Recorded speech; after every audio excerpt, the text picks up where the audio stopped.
Welcome to Wrestle 21, where today we look at 21 real-life WWE feuds from the 1990s. Number 1. Hulk Hogan and The Undertaker. The Undertaker defeated Hulk Hogan at Survivor Series 1991 to win his first WWE Championship. After the match, Hogan complained to Vince McMahon that he suffered a neck injury while receiving a tombstone piledriver. The Undertaker felt bad about hurting WWE's marquee attraction. However, he soon realized that Hogan might have fabricated the injury in a political move to keep himself on top. The two continued to work together, but The Undertaker watched out for Hogan's backstage politics from that moment on. Number 2. Bret Hart and Shawn Michaels. The bitter feud between Bret Hart and Shawn Michaels stemmed from their mutual desire to be the best. Their rivalry reached a boiling point with a legitimate backstage fight, while Michaels played a central role in the Montreal Screwjob incident at Survivor Series 1997. Despite their personal issues, both men were arguably each other's greatest opponents, showcasing their ability to put differences aside in the ring. They eventually reconciled, putting their animosity behind them. Number 3. The Rock and Triple H. Before The Rock and Triple H became legendary opponents, they had legitimate issues with each other behind the scenes. The Rock once mocked Triple H's voice in a promo without consulting his rival first. The game later told him backstage that nobody would want to work with him if he continued to go into business for himself on the microphone. Like Bret Hart and Shawn Michaels, these two simply wanted to reach the top of their profession, and they were in each other's way. Number 4. The APA and Public Enemy.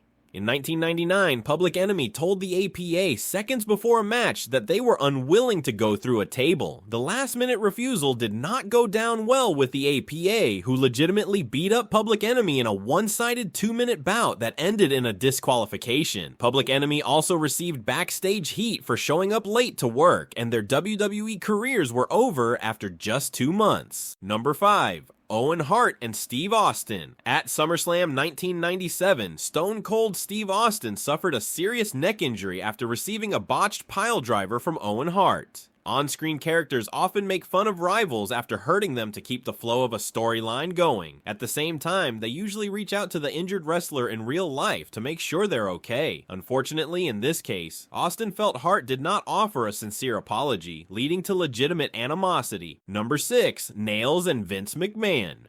In 1992, Nails allegedly choked Vince McMahon backstage after a heated disagreement over finances. Needless to say, the incident led to Nails' release from WWE, and he never returned to the company. Nails and WWE also filed lawsuits against each other after the behind-the-scenes drama, with Nails alleging his former boss supplied him with steroids. McMahon denied the claim, and both suits were eventually dropped. Number 7. Shawn Michaels and Vader. The heat between Shawn Michaels and Vader was clear for all to see at SummerSlam 1996. The match featured a couple of clumsy moments, including a spot where Vader failed to move out of the way after Michaels attempted an elbow drop. Furious with Vader's lack of in-ring awareness, the Heartbreak Kid reacted by legitimately kicking his opponent in the head. Michaels won the match, and WWE abruptly ended the storyline. Number 8. Chris Jericho and Triple H. In 1999, Chris Jericho was forced to explain himself to several higher-ups, including Vince McMahon, after injuring Chyna in a match. The meeting was set up after Chyna's boyfriend at the time, Triple H, complained to McMahon about Jericho's carelessness in the ring.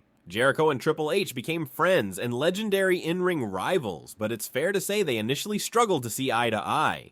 Number 9. Sable and Sunny. Throughout the 1990s, female wrestlers were viewed as models rather than serious in-ring competitors. Sunny, WWE's original diva, claimed she had no problem when Sable joined as a new female attraction. However, she did have issues with Sable's attitude behind the scenes. Sunny even offered to support Vince McMahon in court after Sable filed a lawsuit against WWE, claiming the company had an unsafe working environment. Number 10. The Ultimate Warrior and Vince McMahon. Hulk Hogan and the Ultimate Warrior beat the Triangle of Terror at SummerSlam 1991, but the behind-the-scenes story was arguably even more exciting. Warrior threatened to no-show the event following a financial dispute with Vince McMahon. McMahon was concerned his big SummerSlam main event could be in jeopardy, so he agreed to pay Warrior what he wanted. After the show, McMahon suspended Warrior, as the real-life animosity between the two continued. Number 11, Jeff Jarrett and Steve Austin. Stone Cold's Austin 316 promo led to one of the most iconic wrestling catchphrases of all time. However, not everyone was thrilled by the phrase's religious connotations. Jeff Jarrett, a devout Christian, criticized Austin on Raw for mimicking John 3:16 and accused him of ripping off the Bible. Austin allegedly refused to work with Jarrett, partly due to Jarrett's father, Jerry, underpaying him as a young wrestler. The two later made amends and played down their real-life tension. Number 12, The Rock and Shawn Michaels. In the late 1990s, The Rock's emergence as one of WWE's top rising stars led to backstage issues with Shawn Michaels. At the time, The Rock performed a top rope dropkick as part of his moveset. Michaels, who also used the move, once yelled at The Rock backstage and warned him not to do a dropkick from the top rope again. Bret Hart later claimed Michaels and Triple H were jealous of The Rock and wanted to hold him back. Number 13, Hulk Hogan and Macho Man Randy Savage. Randy Savage suspected Hulk Hogan and Hogan's ex-wife, Linda, played a part in the breakdown of his marriage to Miss Elizabeth in 1992. While Hogan denied the claims, Savage was convinced the Hulkster planted seeds in Elizabeth's head, so he didn't speak to his former friend for several years. They later reconciled shortly before Savage passed away. Number 14, Bret Hart and Vince McMahon. Bret Hart viewed Vince McMahon as a father figure until the Montreal Screwjob incident at Survivor Series 1997. Hart's refusal to drop the WWE title to Shawn Michaels led McMahon to secretly book Michaels as the winner without Hart knowing. After being screwed in front of his adoring Canadian fans, WCW-bound Hart punched McMahon backstage and allegedly knocked him out. Number 15, Mabel and The Undertaker. 1995 should have been a great year for King of the Ring winner Mabel, but the 487-pounder's lack of in-ring skills ultimately cost him his job. Mabel broke The Undertaker's orbital bone, resulting in Taker wearing a protective mask. He also injured Diesel's back at SummerSlam 1995 before hurting Henry O. Godwin in the 1996 Royal Rumble. The latter incident was the final straw for The Undertaker, who read Mabel the riot act backstage. Number 16, Shawn Michaels and Vince McMahon. The friction between Shawn Michaels and Vince McMahon mostly stemmed from Michaels' erratic behavior and unprofessionalism. Along with Bret Hart, the Heartbreak Kid was among WWE's most marketable and talented wrestlers in the 1990s. However, he often frustrated McMahon due to his arrogance and the inflated ego that came with becoming a top star. Despite numerous problems, the two had mutual respect for each other and resolved their issues over time. Number 17, Luna and Sable. In 1998, Sable teamed up with her then-husband Mark Marrow to defeat Goldust and Luna in her debut match at WrestleMania 14. The on-screen rivalry spilled over behind the scenes, where Luna, a tough-as-nails veteran of the business, hated everything that the glamorous Sable stood for. Vince McMahon even warned Luna she would be fired if she laid a mark on Sable in the match.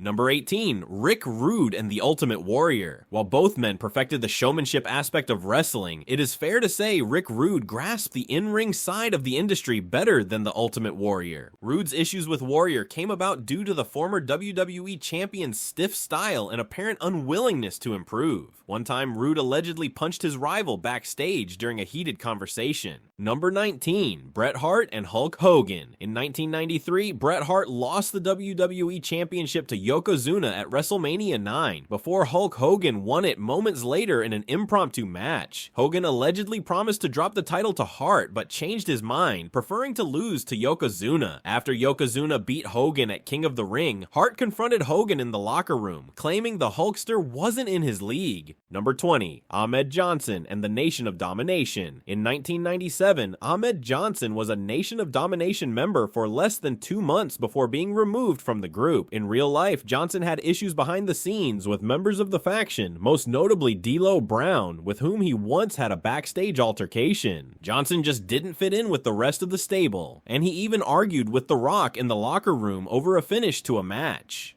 Number 21, Shawn Michaels and The Undertaker. In 1998, Steve Austin beat Shawn Michaels in the WrestleMania 14 main event to win his first WWE Championship. By that point, The Undertaker had grown frustrated with Michaels' arrogance. He even taped up his fists backstage, waiting to beat up Michaels if he sabotaged Austin's big moment in any way. Ultimately, cooler heads prevailed. Austin's victory went as planned, and Michaels and The Undertaker went on to become legendary rivals and good friends in real life.